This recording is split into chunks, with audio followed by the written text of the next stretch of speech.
Hello, Detroit Lion fans.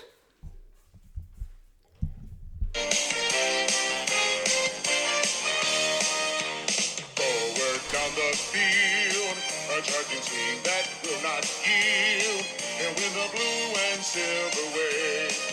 Stand and cheer the brave. Rah, rah, rah. Go hard, win the game. With honor, you will keep your fame. Down the field and gang, a Lions victory. Go Lions! Well, that is the famous fight song of our Detroit Lions, Gridiron Heroes. I'm Barry Schumer, your host of Detroit Lions Tortured Fans Podcast. Thanks for joining me tonight. As I've said the last few times, please help me get this podcast going if you like what I'm discussing. If you could subscribe, hit like, and send it to your friends, I'd appreciate it very much. Now, we're going to get back to talking about that famous song, Gridiron Heroes, a little bit later in the podcast. It's a great fight song, and it's sung at Ford Field every time the Lions score a field goal or a touchdown. That gentleman's been doing it for a long time. He's got a great voice. So we love our fight song, and we love our Lions, and here we go, week and a half till training camp. It's getting very close, fans, getting very close. Very close. So, what I want to start with today is, you might remember now, we have gone through 35 tortured moments, my tortured moments. I've got 3 more for you tonight before the end of the podcast.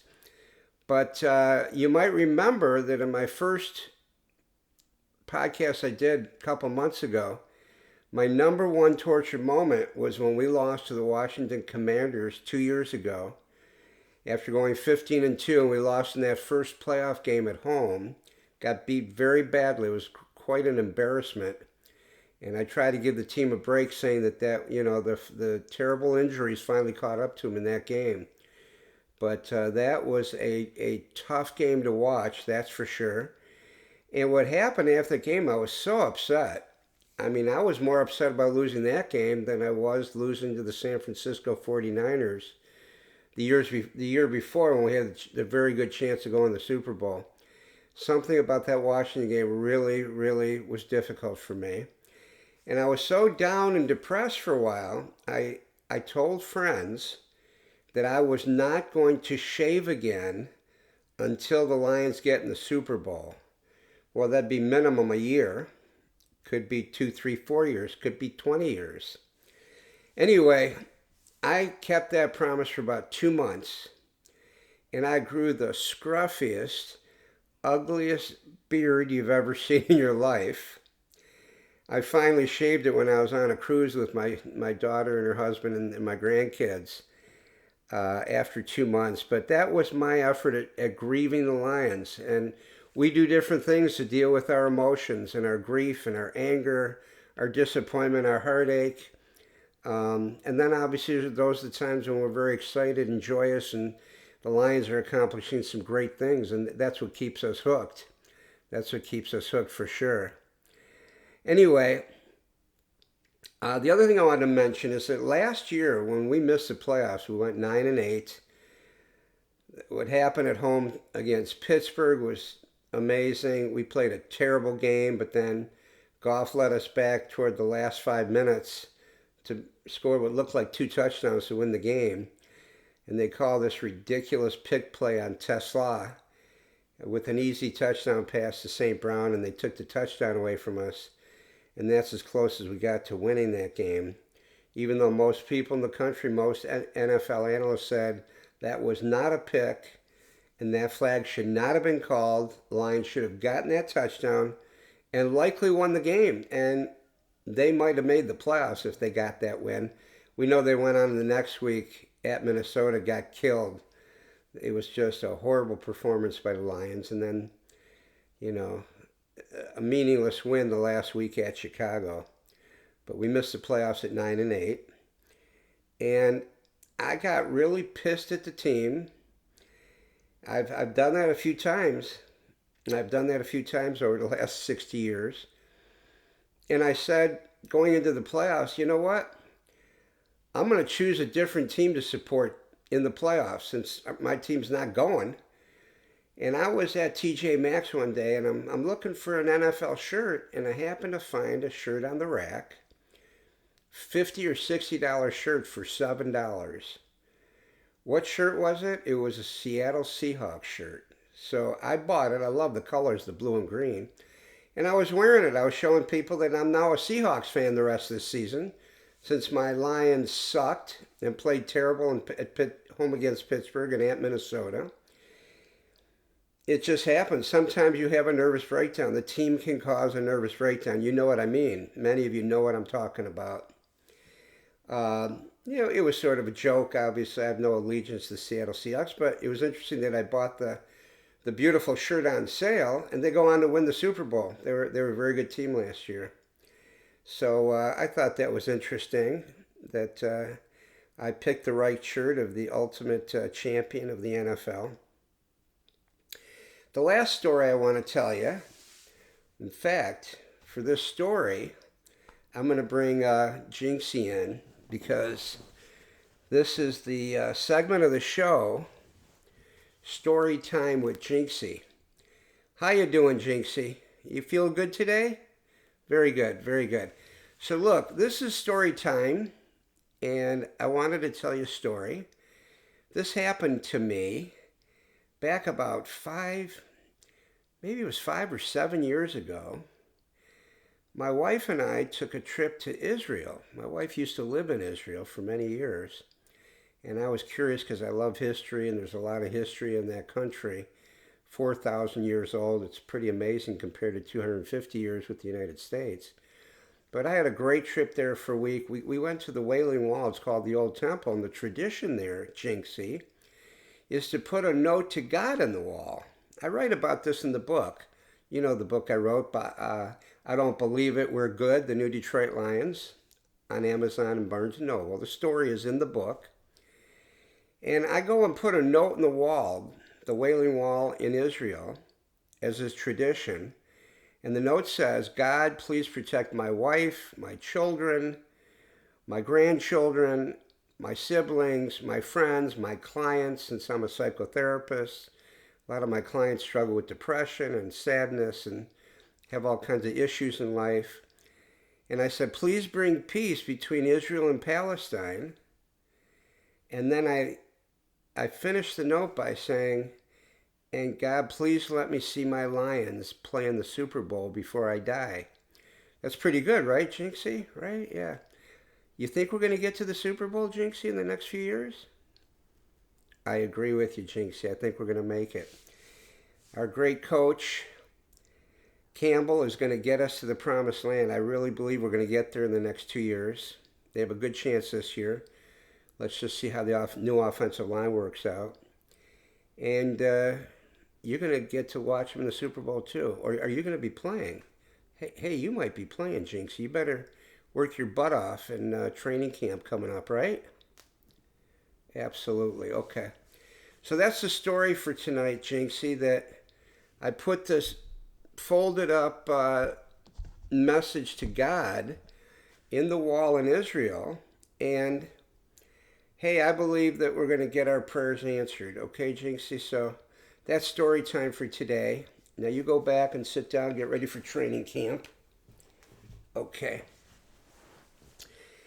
Now the last thing I want to, two more things I wanted before I give you my tortured moments for tonight.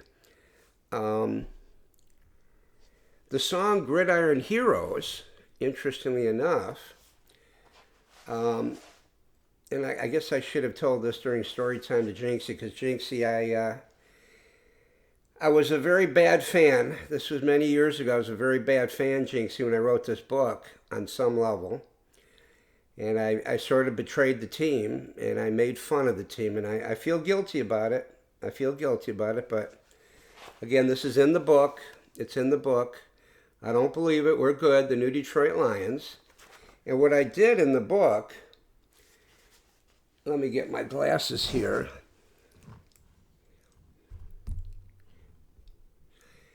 is I wrote new lyrics to the song Gridiron Heroes, and it was making fun of the team because they were pretty terrible when I was writing this book.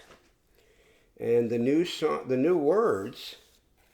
Now I'm going to apologize in advance because I have a terrible voice, but I'm going to give it my best. Okay. Backward down the field, a doubting team that always yields. And when the blue and silver wave, close your eyes and pray, rah, rah, rah. Go soft, lose the game. With shame you will keep your name. Retreat the field and gain another Lions loss. Yeah, I still feel a little bit guilty about that. It wasn't nice, but all the losing over the years, it got to me. And I guess, when I wrote those new lyrics, and I wrote in the book, the name of that song is Gridiron Zeros. Not proud of it. I apologize. Because the song I played you to start the show tonight, that's a beautiful song, and we love it because it means the Lions have scored and they're moving toward a victory, which I think we're going to see a lot of victories this year, fans. Now, the last thing I want to mention to you is that, as you know, there are 4 teams that have never played in the Super Bowl. That's our Detroit Lions, the Cleveland Browns, the Houston Texans, and the Jacksonville Jaguars. Never played in a game in the Super Bowl. But there are another 8 teams that have made it to the Super Bowl, but have never won the Super Bowl. And those are, the most famous, the first 2, are the Buffalo Bills and the Minnesota Vikings. They're both 0-4 in the Super Bowl. That has got to be a great disappointment to the Bills and Vikings fans. Also, the Bengals have never won. They were 0-3. The Falcons and the Panthers have never won. They're 0-2, both of them. And then the last 3 have just lost once in the Super Bowl. The Tennessee Titans, Arizona Cardinals, and the San Diego Chargers. The San Diego Chargers lost that Super Bowl with one of the Lions coaches later in the years, Bobby Ross, that I've talked about. He was the coach of San Diego when they made it to the Super Bowl. And we signed him soon after that Super Bowl appearance. So I think that's pretty interesting that in total, out of the 32 teams, 12 have never won the Super Bowl. And the 4, including the Lions, have the distinction of never even playing in the game. But Dan Campbell is going to change that very soon, trust me. Okay, so it's time now for my 3 next tortured moments. And let me just find my place here.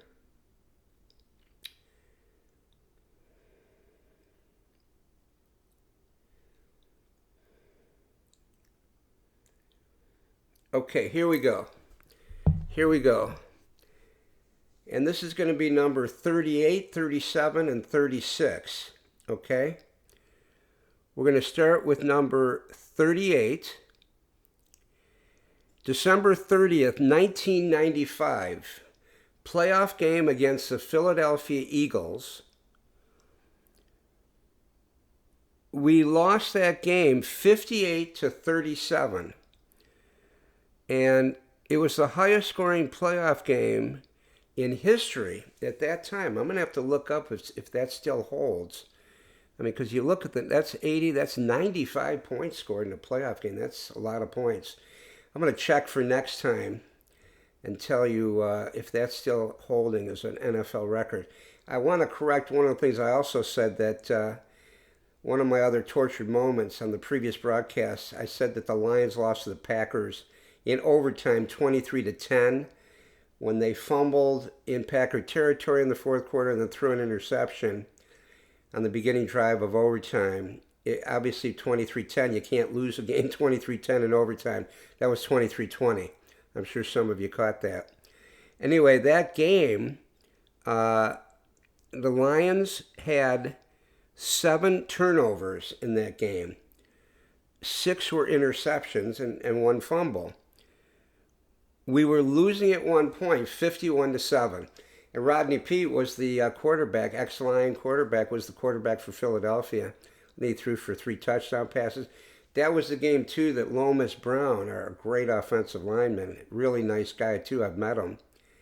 He predicted the Lions were going to wipe out Philadelphia. That was not a good prediction, to get off to a 51-7 deficit. Obviously, we came back and scored some points because we ended up with 37. So that's number 38. Number 37.